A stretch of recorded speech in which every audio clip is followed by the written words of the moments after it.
ای ساقی آرامم کن، دیوانم رامم کن، من خسته ایامم، ساقی تو آرامم کن.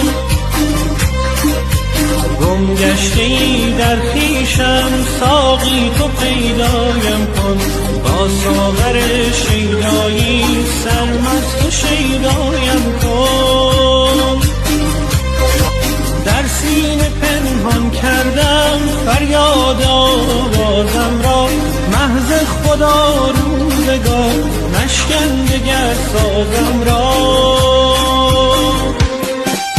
من مرغ خوش آوازه این شهرم، میدانم میدانی، در خلوت شبهایم میگریم تنهایی پنهانی.